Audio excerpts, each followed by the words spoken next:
I just got finished reading a really emotionally charged email from one of our friends by the name of AK. He's 17 years old, he lives in Sweden, and he's having some really tough times at school. And that might seem like, well, what's the big deal? Why, everybody has a tough time at school to some degree. But his story dates back to when he was about 6 years old, and his 19-year-old brother, older brother, died in a car accident. And then after that, there was a series of other deaths in the family that led to his mother becoming very depressed, became an alcoholic. His older sister became very depressed, and then they both went through very abusive relationships. Mind you, our friend AK is still growing up through all this shit. Dad really wasn't there as a father, but was there more of a, what I gather, as a friend. And then at some point, early in high school, his father/friend, who was kind of like, his buddy, I guess you would say, through all of the turmoil and trauma of the early part of his life, hooked up with a woman and started his own family. So now AK is 17 years old. He doesn't have a stable matriarch, and what posed as a patriarch, a father figure, disappeared, started his own family, and is really, not that involved with AK at an age when boys really need men more than ever. 17 years old. I mean, we always need strong men in our lives, but you're going through, you didn't have a great foundation, and now you're going through some changes physiologically, psychologically, physically. And it would be good if you had someone to lean on. And, I do understand when you say, Elliot, you've been a mentor to me through some tough times.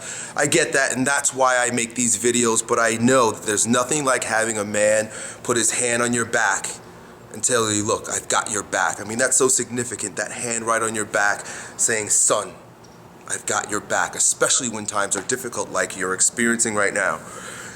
So his mother is giving him a really hard time. He failed some classes. He's in his second year. He failed some classes. He's going through fights with his mother. He's depressed and frustrated at home because of that resistance, and school is just falling apart. He says also, and this is very poignant, that he senses a deep depression coming on in the form of depersonalization. When I use that word depress, I mean it literally, like you retreat from life. That's what depress means. It means to depress your energy. And to depersonalize, which is the type of depression that he's describing, means that you depress all of your energy up out of your body and into your head. And a head brain, because the whole body's a mind, but the head brain, without its roots, which is the entire peripheral nervous system, right? I mean, I often use the analogy of the cerebral cortex, the head brain being the flowering out of the roots of our peripheral nervous system. And imagine a flower, a beautiful flower, right? Which is the head brain. It's a beautiful flower. It allows us to be as unique as we are as human beings. Other animals have autonomic nervous systems, They don't have what we've got. So it's the flower of the world in many ways. But imagine a flower just like a flower in your garden without its roots. It ain't gonna fucking last. There's no nourishment there. Depersonalization as a form of depression means that the energy is depressed or removed from its roots, from the body. You just don't feel the body. You don't experience. You can't have emotion. You don't have feeling. And moves up into the head brain, where it is very dangerous. Because without sensation in your body, there's no opportunity for love. Because the head that's below the head, the brain that's below this head, is the brain in our hearts. There's an intelligence in your heart, whether you believe it or not. It's not just by coincidence that the poets say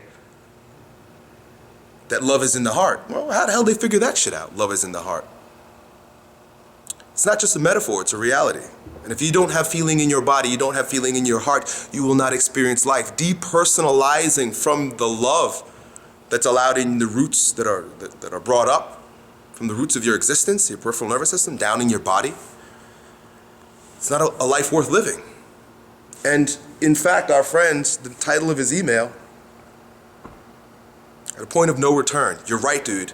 You've gone in a direction. Now, I'm not going to say you're right, there's no return, but you're going down a scary path. I'm going to talk to you a little bit about some ideas that might support you, but I just want to bring significant emphasis to just how dangerous it is what you're doing. And I say you're doing it not to place judgment on you, because it's a big part of the problem. You've had a lot of judgment placed on you. I say you're doing just to give you a sense of empowerment. You see, a lot of people don't want to take responsibility for their lives because it's uncomfortable. But at the same time, if you don't take responsibility for your life, then you have no power to change it. That's why I talk to you guys the way I do. So I sound so frank and blunt sometimes, but it's because we've got to be able to see the reality of the situation. And it's your doing. They call it your karma in the Indian Hindu tradition. Your karma, your doing. That's what it stands for. And then one step lower, and I mean lower literally and figuratively, is your sexuality. There's no room for sexuality if there's no love in your body, because you're too depressed, depersonalized from your body to deal with it. So what I'm going to invite you to do, considering the no roots that you have in your childhood, literally, and the no roots that you're experiencing in your life right now physically, the more tormentous emotion, I can't even call it emotion, thought patterns, ideas, the more aggressive, depressive, ugly, for lack of better terms, bad, if you will, thoughts that you harbor give strength to the depersonalization because it goes up in your head. So my first idea for you is to, boy,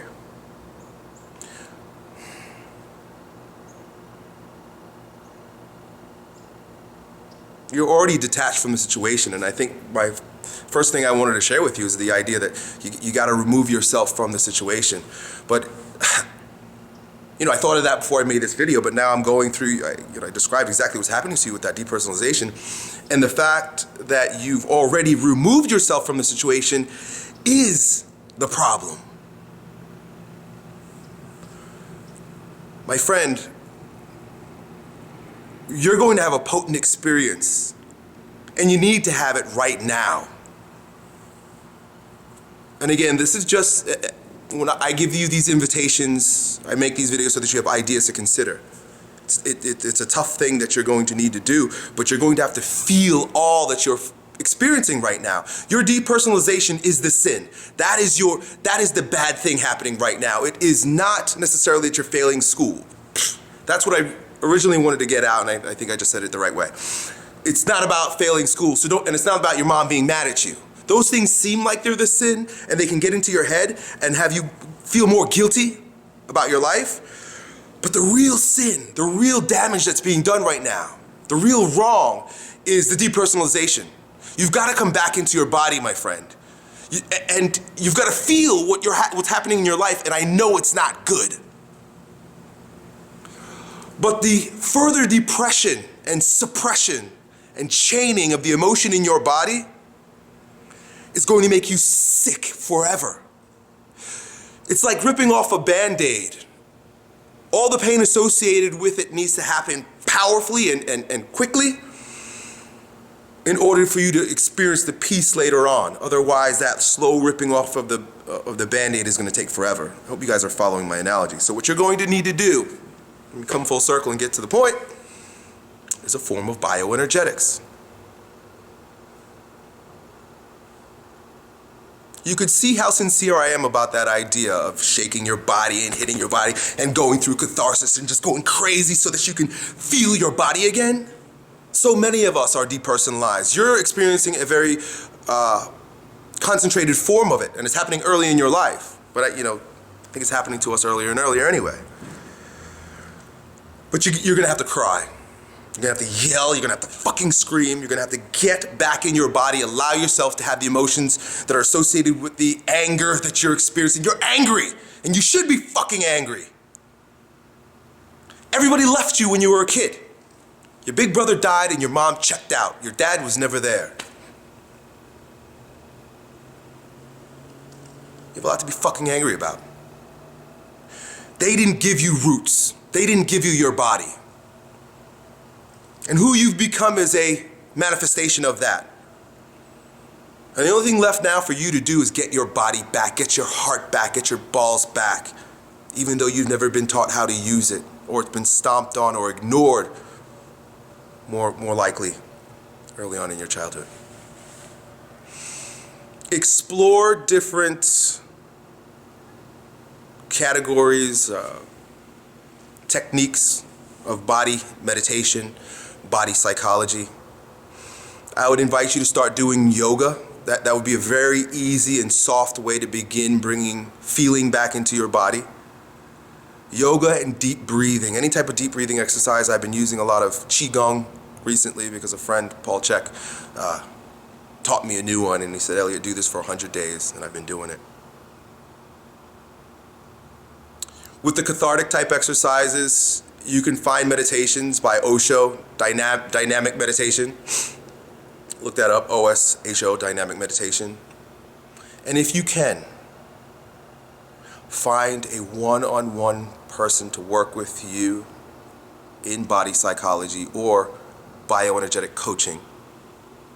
You see, I'm not a psychologist. I'm not a body psychologist. I just find these ideas interesting, and I want you to explore them because I feel like they're the tools that are going to support you all in becoming the strongest version of yourself. I don't say this shit just because it might be entertaining or I don't know, fascinating for entertainment, but I say it because I know that they're going to help you. And you, my friend, need to get back into your body, get your heart and your balls back. You're gonna have to go through a tough time right now. Not that you aren't already, but the thing is you are checking out like your mom did from the experiences of your life. What I'm asking you to do is jump right back into it.